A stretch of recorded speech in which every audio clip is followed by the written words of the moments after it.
मनुष्य की कीमत।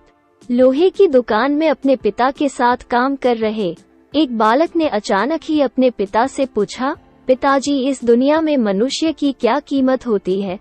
पिताजी एक छोटे से बच्चे से ऐसा गंभीर सवाल सुनकर हैरान रह गए। फिर वे बोले, बेटे, एक मनुष्य की कीमत आंकना बहुत मुश्किल है, वो तो अनमोल है। बालक, क्या सभी उतना ही कीमती और महत्वपूर्ण है? पिताजी, हाँ बेटे।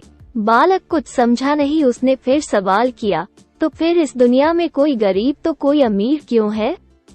किसी की कम रिस्पेक्ट तो किसी की ज्यादा क्यों होती है? सवाल सुनकर पिताजी कुछ देर तक शांत रहे और फिर बालक से स्टोर रूम में पड़ा एक लोहे का रॉड लाने को कहा। रॉड लाते ही पिताजी ने पूछा, इसकी क्या कीमत होगी? बालक, 300 रुपए। पिताजी, अगर मैं इसके बहुत से छोटे छोटे कील बना दूं तो इसकी क्या कीमत हो जाएगी? बालक कुछ देर सोचकर बोला, तब तो ये और महंगा बिकेगा, लगभग 1000 रुपए का। पिताजी, अगर मैं इस लोहे से घड़ी के बहुत सारे स्प्रिंग बना दूं तो?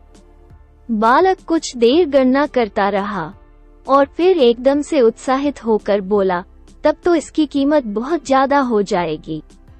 फिर पिताजी उसे समझाते हुए बोले, ठीक इसी तरह मनुष्य की कीमत इसमें नहीं है कि अभी वो क्या है, बल्कि इसमें है कि वो अपने आप को क्या बना सकता है। बालक अपने पिता की बात समझ चुका था